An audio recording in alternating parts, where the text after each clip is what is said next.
Welcome back to the Deeper Thinking podcast, where we often explore the unseen forces that shape our everyday reality. In previous episodes, we've looked at topics like the algorithms that subtly nudge and comfort us, and the fragmentation of our shared reality in a hyper-connected world. Today, we're going even deeper into the nature of reality itself, our craving for certainty and our inclination towards simple explanations, even when faced with experiences that defy all simplicity.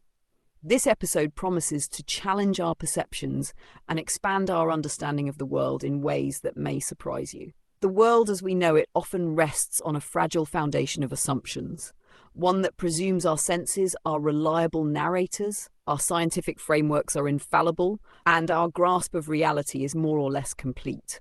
And yet, every so often, we encounter something that sends a ripple through our neatly ordered world. An event, a sighting, an inexplicable phenomenon that defies our well-worn explanations and leaves us grasping for meaning.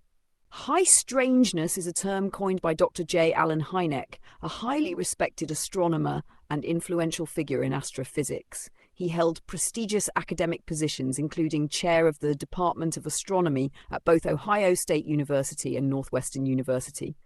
Dr. Hynek introduced the phrase as part of over 20 years of scientific research for the US government.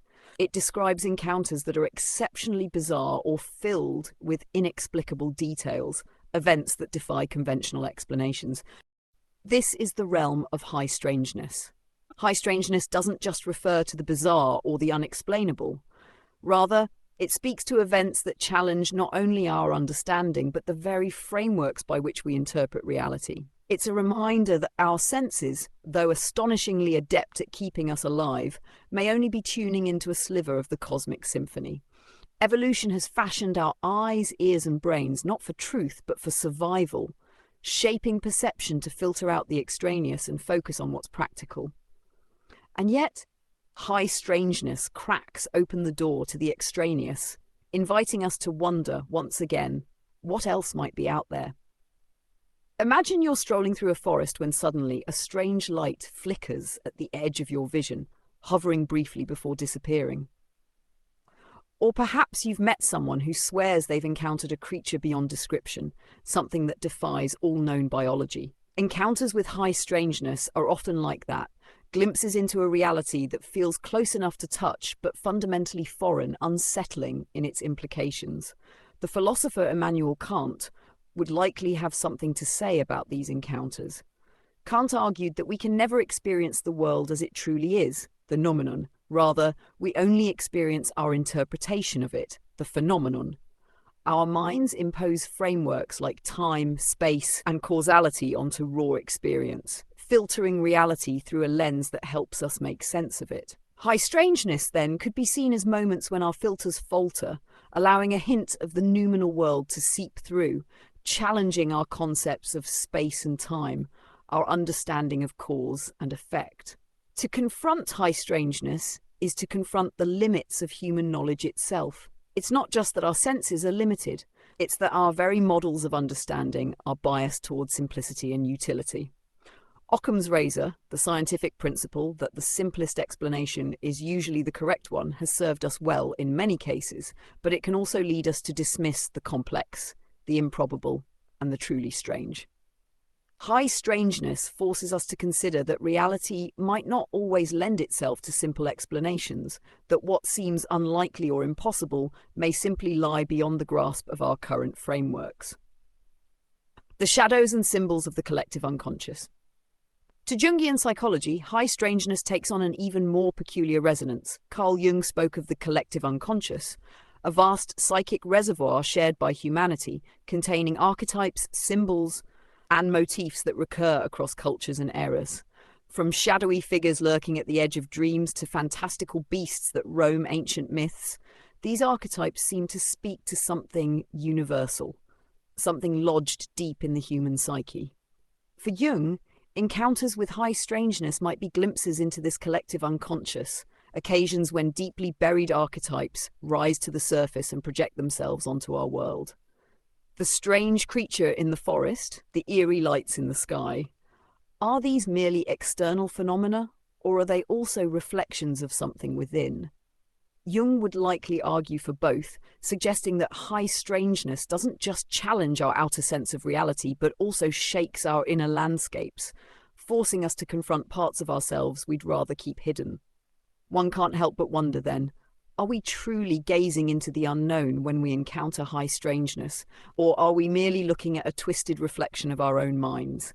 It's a tantalizing question, one that reminds us that the boundaries between self and other, mind and world, are far less rigid than we might like to think. The dance of myth and science. High strangeness isn't a purely modern phenomenon. It echoes themes found in ancient mythologies across the globe. The Celtic otherworld, a realm of fairies, spirits, and gods that exists just beyond the veil of our own reality, bears a striking resemblance to contemporary tales of hidden dimensions and parallel universes. The Japanese kami, spirits that inhabit everything from rivers to mountains, are another example of cultural echoes that resonate with the strange. These spirits, like high strangeness, are not confined by material logic. They simply are. Our ancestors saw the world as a layered tapestry, one in which visible reality was just one strand among many. They believed in worlds within worlds, populated by beings who defied the laws of nature. While we may dismiss these beliefs as primitive superstition, high strangeness challenges us to reconsider. Could it be that these myths are not mere fabrications, but intuitive glimpses into aspects of reality that elude our modern frameworks? Modern science has given us powerful tools for exploring reality, but it is not immune to the same limitations that Kant and Jung warned us about. It operates within the bounds of observable phenomena, repeatable experiments, and quantifiable data. But high strangeness is rarely repeatable or quantifiable. It slips through the cracks, eluding the instruments and methodologies that have served us so well. And yet, for all its rigor, science sometimes reveals phenomena that are stranger than any myth. Quantum mechanics, with its spooky action at a distance and dark matter which we cannot see yet infer, are reminders that the universe is indeed stranger than we can imagine. A call for intellectual humility. In the face of high strangeness, we are reminded of the need for intellectual humility. For centuries, humans have prided themselves on their ability to unravel the mysteries of the universe, but high strangeness suggests that then there may be mysteries that defy unraveling. It is not a call to abandon reason, but rather an invitation to expand it, to explore new ways of knowing that might complement the scientific method without undermining it. Here, the idea of epistemological pluralism offers a promising path forward. What if, instead of seeking to collapse all knowledge into a single framework, we allowed for multiple ways of understanding? In such a world, empirical science might coexist with myth, intuition, and subjective experience, each offering a piece of the puzzle without claiming to be the whole picture. This approach not only fosters a richer understanding of reality, but also allows us to engage with high strangeness in a way that is both open-minded and grounded. By acknowledging that we don't have all the answers, we make room for the possibility of new insights, new discoveries, and perhaps even new ways of being. Our understanding of reality is, and perhaps always will be, a work in progress. It's an ongoing dance between the known and the unknown, a reminder that we are not the masters of the universe, but curious participants in a much larger, more complex tapestry than we often care to admit. High strangeness invites us to relinquish our need for certainty, to accept that some phenomena may elude definitive explanations, and that, in many ways, that is the very essence of their allure. It is the unsolved mystery that keeps us wondering, the unanswered question that propels us forward.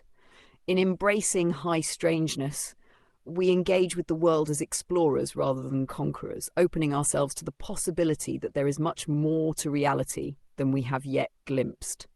The unending journey and the wisdom of uncertainty.